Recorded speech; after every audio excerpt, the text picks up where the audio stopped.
Good morning, ladies and gentlemen. My name is Tepo Mokwena, and I've got the special privilege of presenting this topic to you today on honesty. Honesty with yourself and honesty with the world. I'm a Tux Law graduate, current master's student. I'm your brother, I'm your friend, and I'm your encourager.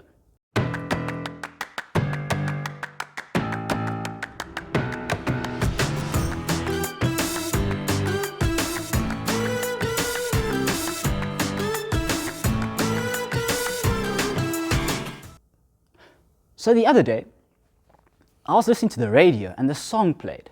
Very interesting song, Afrikaans number. It goes along the lines of Knakyo, Superman, Batman, Iron Man, Spider-Man, Vius.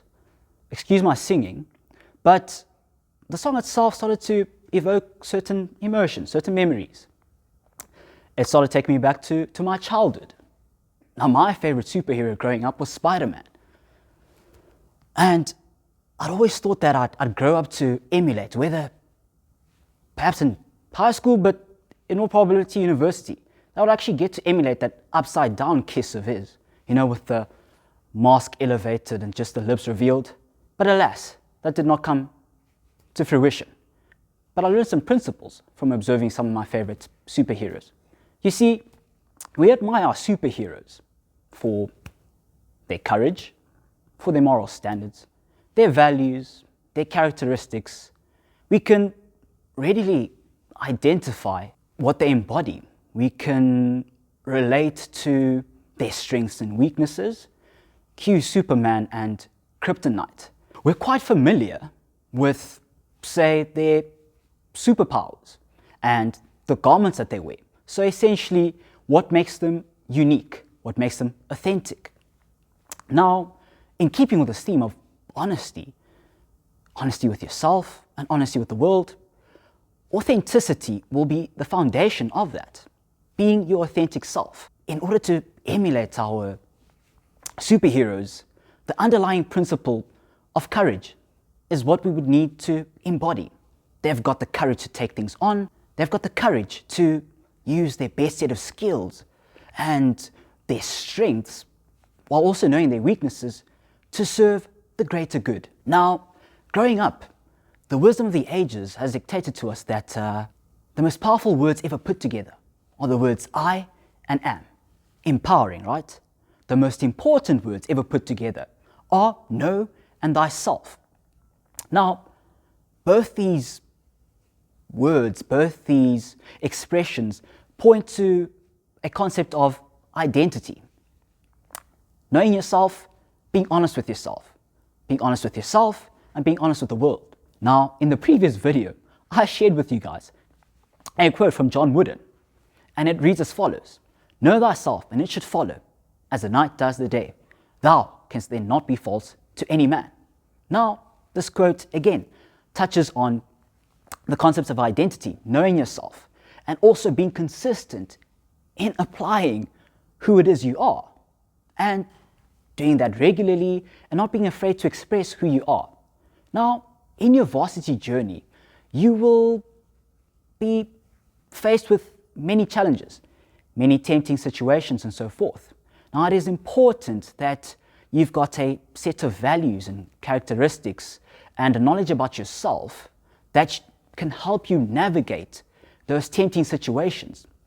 Naturally, your search for companionship, your search for communion will lead you to a point where you might desire to fit in a certain group, perhaps walk a particular way, talk a particular way, adopt a certain gimmick that is not naturally who you are.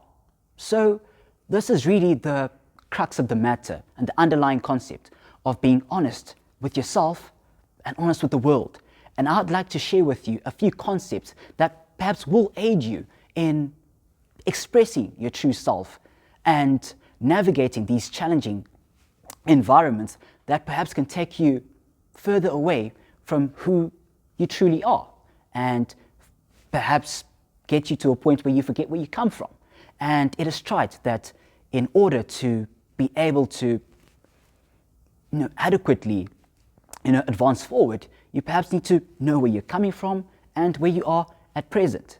You're not limited by your past, but it is perhaps sometimes a foundation and a precedent that informs you and prepares you for the present and the future. So ladies and gentlemen, the first concept I'd like to share with you guys is having a firm foundation of values and principles.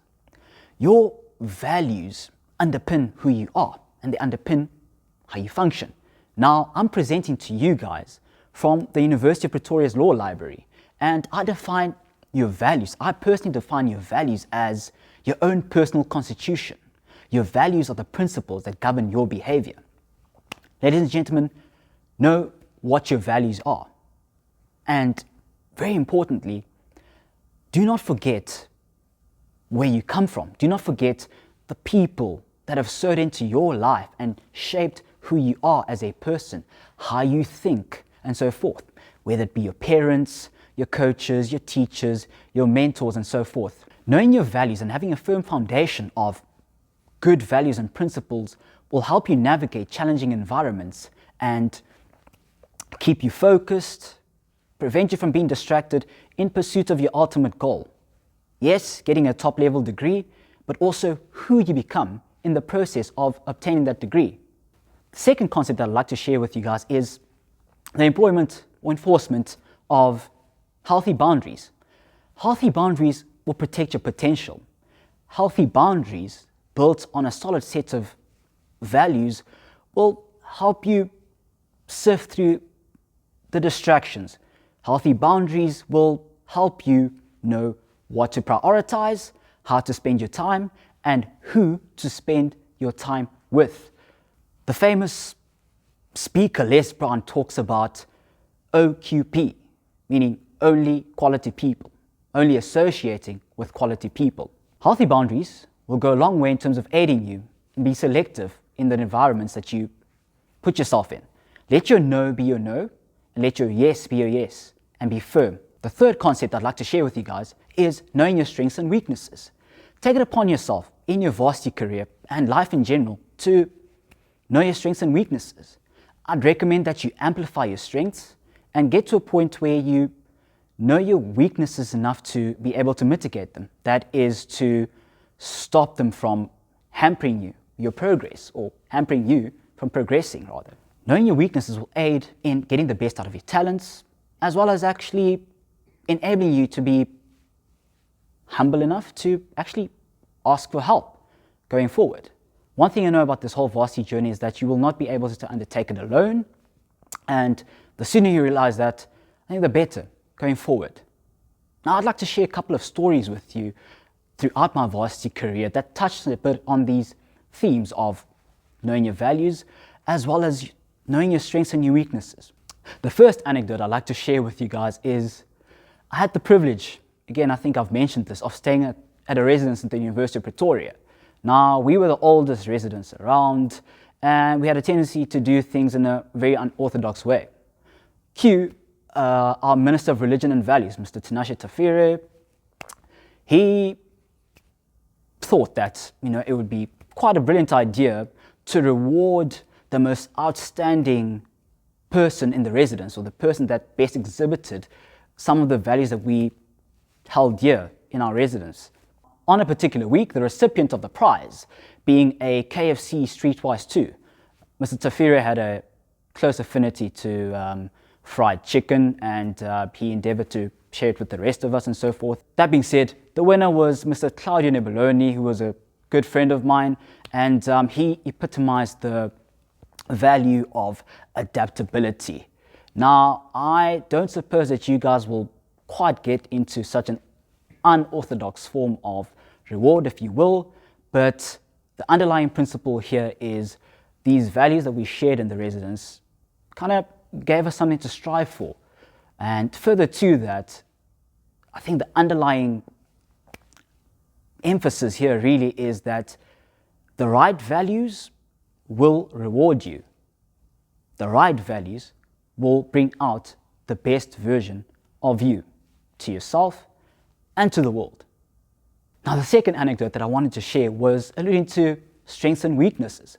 So in the self-same residence, we had an oath of office that we used to undertake, and that would signify a rite of passage from a junior citizen within the residence to becoming a senior citizen. Now, my favorite verse in that oath of office reads that I will use my strengths and talents, that I'll stay true to my conscience, and that I'll be just to all. Now, it touched on strengths and it touched on talents, and that was really it. See yourself as a tree. A tree produces fruit, but a tree will not consume its own fruit, right? So knowing your talents, knowing your strengths, and being able to develop them will enable you to share those strengths and share those talents in service of others. So I would like to challenge you then to be firm in your values, establish the right boundaries, know your strengths, know your weaknesses, and with your strengths and your weaknesses and your talents as well, go out there and be the best version of yourself. Share them with other people. Inspire other people with them. So ladies and gentlemen, that is that then. I encourage you to be firm in your values, to establish the right boundaries, healthy boundaries, and to know your strengths and weaknesses. Amplify those strengths, mitigate those weaknesses. Use your strengths and your talents to serve others. Now, I'm going to challenge you then, in a practical sense, to implement that which we've learned in this first part of this video. The second part of this video then will be a challenge to yourself, to myself, to take what we've learned and implement it to share with the world. Good luck then. I'll check you then. Cheers.